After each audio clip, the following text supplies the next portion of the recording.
पापा जी, हाँ जी। वो एक बात पूछें? हाँ हाँ, पूछो पूछो। अब हमको ना बबलू पापा के साथ होली खेलने का बड़ा मन करता है। हाँ, मुझे समझ में नहीं आता है, बबलू पापा होली के रंगों से इतना डरते का है? पापा जी, जब भी सवाल हम करते हैं आपसे तो आप टाल देते हैं। आज ना आपको बताना पड़ेगा, आपको हमारी कसम है। अरे बहू, कसम देने की क्या जरूरत है? बलदेव नहीं चाहता कि इसके बारे में किसी को कुछ पता चले। यार मैं तुम्हें बता देता हूँ, तुम उसकी धर्म पत्नी हो। बचपन में बलदेव को होली बहुत पसंद थी। होली आने के कुछ दिन पहले ही वो निकल जाया करता था घर से होली खेलने के लिए। फिर वो कॉलेज चले गया और फिर होली आई, और होली से 2 दिन पहले वो अपने 2 दोस्तों को मिलने के लिए गया।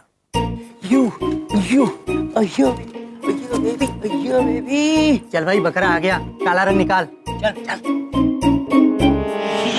कौन है? होली है। अरे होली तो 2 दिन बाद है, ये क्या कर रहे हो? नहीं, हमारी होली अभी से शुरू हो गई। और घर जाकर आईना जरूर देख लेना, ये 10 दिन तक छूटने वाला नहीं है। होली है। अरे अरे अरे, ये तो बहुत ही बुरा हुआ दामाद जी के साथ। देखिए, आप में से मगर कोई उसे बताना मत, क्योंकि उसे अच्छा नहीं लगेगा। हम समझते हैं पापा जी कि उनके दिल में डर बैठ गया है, और ये डर तो हम लोगों को ही निकालना पड़ेगा ना। अब कुछ गलत लोगों की वजह से बबलू पापा होली नहीं मनाते, अब त्योहार तो मनाना चाहिए ना पापा जी। ये बात उसे कौन समझाए? इस बात के बारे में वो कुछ भी सुनने को तैयार नहीं होता। हमारे पास एक आइडिया है। अगर हम किसी तरह दामाद जी को थोड़ा सा गुलाल लगा देंगे ना, तो हमें यकीन है कि उन्हें अच्छा लगेगा। एक बार उनकी झेप निकल गई ना, फिर हम सब उन्हें होली खेलने के लिए मना लेंगे। अरे वाह माँ, एक बात पूछें तो बहुत ही अच्छा आइडिया है। हम क्या सोच रहे हैं कि पानी की टंकी में ना खूब खुशबू वाला गुलाल डाल देते हैं, बबलू पापा नहाएंगे, उन्हें पे रंग गिर जाएगा। अरे नहीं बिंदिया, ऐसा करने से कुछ नहीं होगा। होली आने पर वो जासूसी करना शुरू कर देता है, यहाँ तक कि वो नहाने से पहले भी पानी को चेक कर लेता है। पापा जी, हमारे पास एक और आइडिया है। हम क्या सोच रहे हैं कि हम अपने कमरे के पंखे पे ना खुशबूदार गुलाल रख देते हैं, तो बबलू पापा स्विच ऑन करेंगे और उन पे गुलाल गिर जाएगा। हैं? वाह वाह बिंदिया, वाह वाह, वेरी गुड, शाबाश। तुम सबके साथ मिलकर अपने पति को रंगने की साजिश कर रही हो। अरे ऐसी बात नहीं है बलदेव, हम सब लोग चाहते हैं कि तुम हमारे साथ होली खेलो। पापा जी, आपने वो राज बता दिया सब? ओ बलदेव, सब लोग एक बात कान खोल के सुन लो, मुझे नफरत है इस त्योहार से। मैं होली किसी कीमत पर नहीं खेलूंगा, और कोई भी मुझे रंग लगाने की कोशिश ना करे। समझ में आ रही है ना सबको? अब दामाद जी सुनिए, दामाद जी। मुझे किसी से बात नहीं करनी है, मेरे पीछे मत आना कोई भी। अरे मम्मी को पापा, दरवाजा खोल। कोई रंग नहीं डालेगा, दरवाजा खोल, नहीं तो दरवाजा तोड़ दूंगा मैं। कहाँ छुपा रखे रंग? बताते क्यों नहीं? नहीं नहीं बबलू पापा, कोई रंग नहीं है। अभी तक तो हम रंग लाए भी नहीं, अभी हम भैया भेजे हैं रंग लाने के लिए। हो बलिहारी जाऊं मैं? तुम्हारे भैया भी इस साजिश में शामिल हैं? हाँ? अरे नहीं, तुम सब एक बात ध्यान से सुन लेना, मैं देख लूंगा उसको जिसने मेरे ऊपर रंग लगाया। खबरदार किसी ने मेरे ऊपर रंग लगाया। अरे पापा बात तो सुनिए।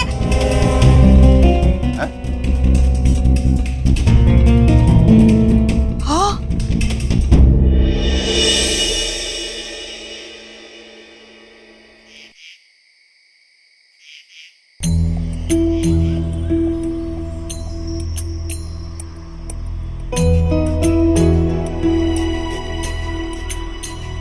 प्रभु, सब लोग इकट्ठा तो हुए, लेकिन कोई एक दूसरे से बात नहीं कर रहा है। चलिए चित्रगुप्त जी,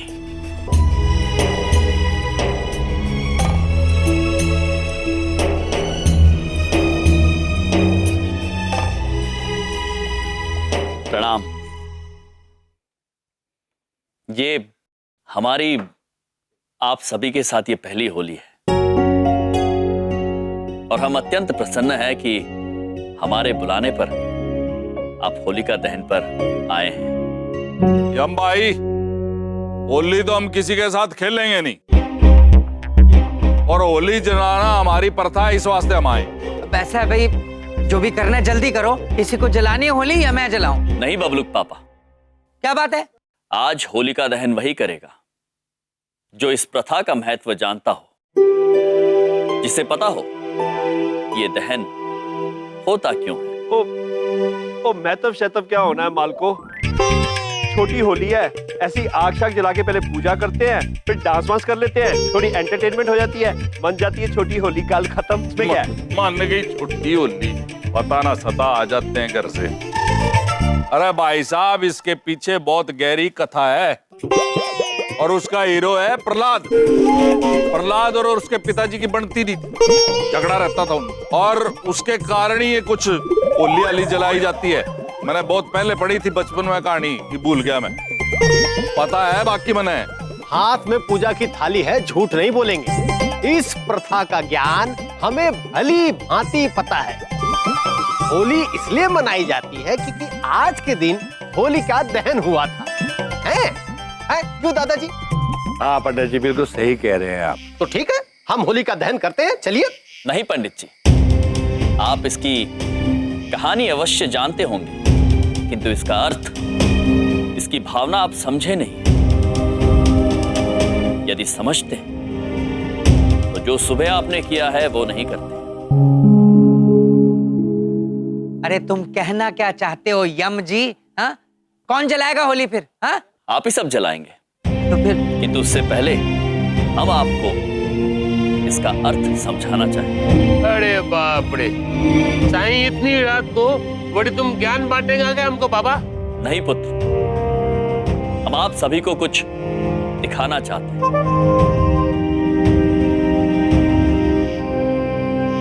चमन पुत्र, आप तैयार हैं? जैसी आपकी आज्ञा।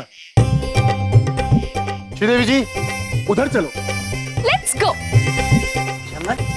अब आप सब भी चलिए हमारे साथ। चलो चलो, के दिखाओगे देख लेंगे, चलो।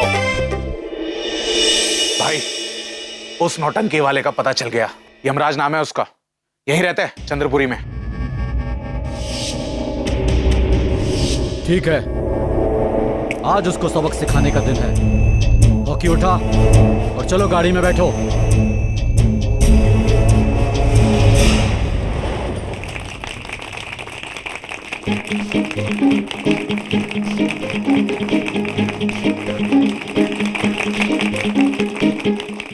बिंदिया का पापा जी, वो आ रही थी, उसकी सर में दर्द हो गया, फिर मैंने कहा आराम कर ले, यहाँ भी तो सर दर्द ही होना है। देखो इनकी नौटंकी। अच्छा चुपचाप बैठ।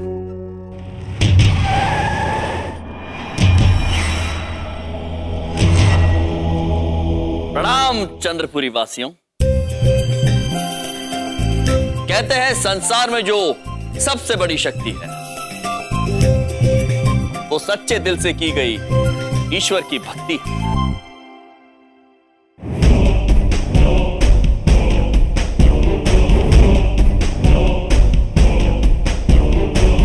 ये कहानी है उस आस्था की ताकत की जिसे ना कोई असुर भेद पाया, ना कोई भेद पाएगा। जिस भक्ति की ताकत के आगे बड़े बड़े पहाड़ टूट गए, आसमानों का सर झुक गया। कई असुर टकराए हैं भक्तों की भक्ति से, किंतु भक्ति सदा अटल रही, अटूट रही। ऐसा ही एक भक्त बालक था जिसकी ये कहानी है। ये कहानी है भक्त प्रहलाद की। वाह,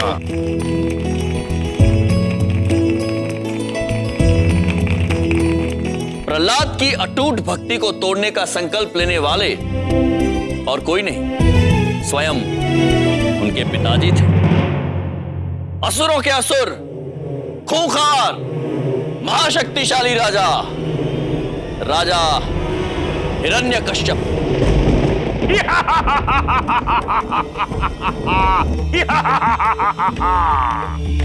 वो असुर था, क्रूर था, निर्दयी था।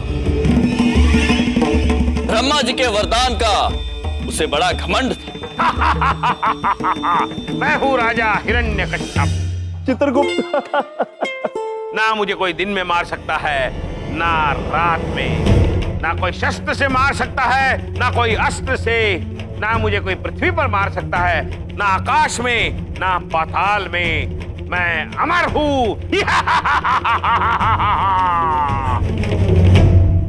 हाहाकार मचा था उसका। घमंड में चूर, खुद को ईश्वर मानता था वो,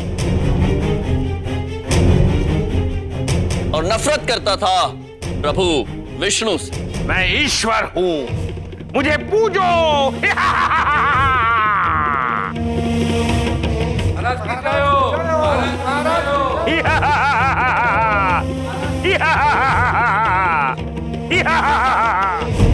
इस झूठी प्रशंसा से इतना अंधा था वो कि ना ईश्वर दिखा से, ना उनके चमत्कार। और फिर ईश्वर का एक नन्हा करिश्मा प्रहलाद बनकर इन्हीं के घर में जन्म लेता है। नारायण नारायण नारायण नारायण। और डॉक्टर दा मुंडा। प्रणाम सभी को, मैं हूँ विष्णु भक्त प्रहलाद। नारायण नारायण।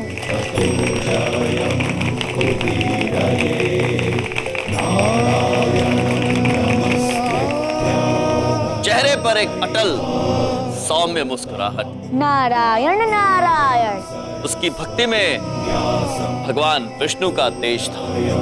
उसे न डर था किसी गाज का, ना किसी दाज का। हिरण्यकश्यप ये जानने के बाद कि उसका पुत्र उसे नहीं प्रभु विष्णु को पूजता है, नारायण नारायण। क्रोध से तिल मिला उठा और पूरे आक्रोश के साथ बुलाया अपने पुत्र प्रहलाद को। प्रहलाद, नारायण नारायण।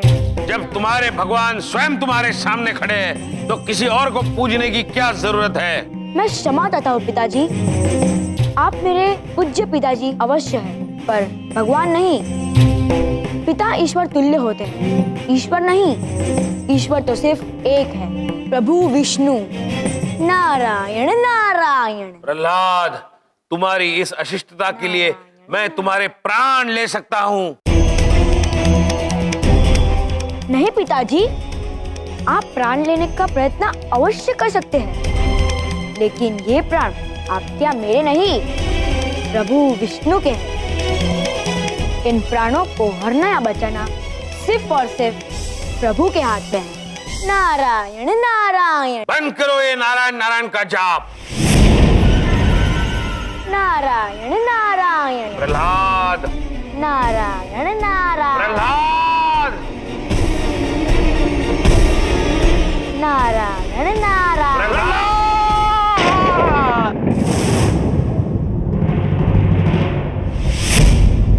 नारायण नारायण। कब कोई अहंकार की तलवार भक्ति की शक्ति को भेद पाई है? प्रहलाद के अटूट विश्वास के आगे हिरण्यकश्यप बेबस था। वो हर हाल में, हर कीमत पर प्रहलाद की मृत्यु का उदाहरण बनाना चाहता था, और इसीलिए वो आखिरकार पहुंचा अपनी बहन होलिका के पास। बहन होलिका, हम तुमसे इसी क्षण बात करना चाहते हैं। प्रणाम भातश्री। श्रीदेवी, हमें आपकी चिंता का कारण मालूम है। तो तुम्हें हमारे यहाँ आने का कारण भी मालूम होगा। हम चाहते हैं कि प्रहलाद को तुम अपनी गोद में बिठाकर अग्नि में चले जाओ। तुम्हें वरदान है तो अग्नि तुम्हारा कुछ नहीं बिगाड़ सकती, लेकिन प्रहलाद और उसका अंधविश्वास जलकर भस्म हो जाएगा। मैं क्षमा चाहती हूँ महाराज, पर यह असंभव है। प्रहलाद पुत्र, मैं उनके साथ कैसे? क्या तुम चाहती हो कि असुरों का अस्तित्व एक बालक के अंधविश्वास की वजह से खत्म हो जाए? नहीं महाराज, अगर ऐसी बात है तो प्रहलाद पुत्र को भस्म करने का कर्तव्य हम जरूर निभाएंगे। प्रहलाद पुत्र, अभी भी आपके पास समय है। आप हमारे महाराज को आप अपना भगवान मान लीजिए, नहीं तो हमें आपको आग में लेकर जाना होगा। मेरा विश्वास है मेरे प्रभु पर, वो मेरी रक्षा अवश्य करेंगे। आइए। नारायण नारायण नारायण नारायण नारायण नारायण नारायण नारायण नारायण नारायण।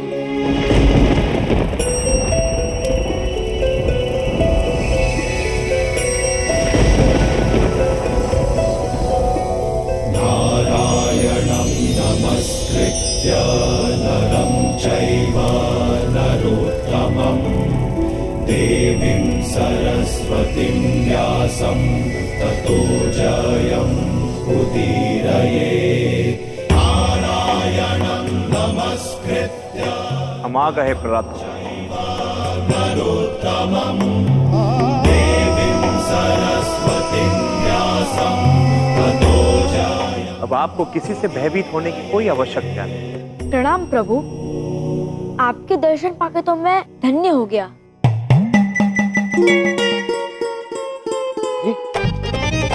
शिव जी का रोल तो मैं करने वाला था, ये अचानक कौन आ गया?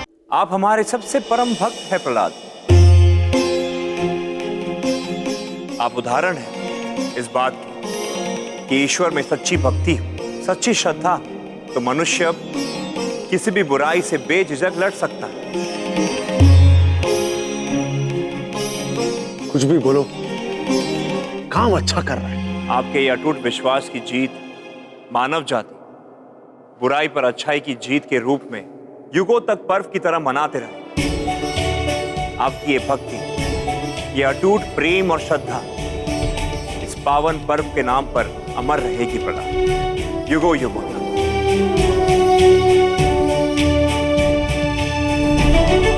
प्रणाम प्रभु। धन्य हो गए हम आपके दर्शन पाकर। आप तो अंतर्यामी हैं, सब जानते हैं, कुछ छिपा नहीं है आपसे।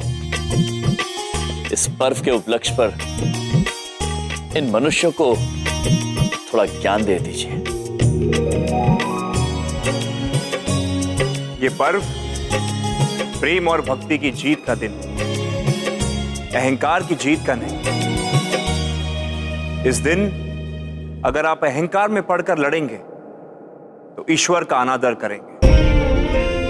इस दिन अगर आप किसी भी इंसान या किसी भी स्त्री को इस पर्व के नाम पर परेशान करेंगे तो ईश्वर का अपमान करेंगे। होलिका दहन में लकड़ियां जलाकर आप सोचते हैं कि त्योहार मन गया। नहीं, त्योहार तब मानेगा जब आप अपनी सारी बुराइयां उस आग में जला दें। आज आप सबसे मेरी यही विनती है, इस पर्व पर अपने अपने आचरण पर गौर कीजिए, एक बेहतर इंसान बनने की कोशिश कीजिए। सच कह रहे हैं। हमने विचार दिया है, चिंतन आपको करना है।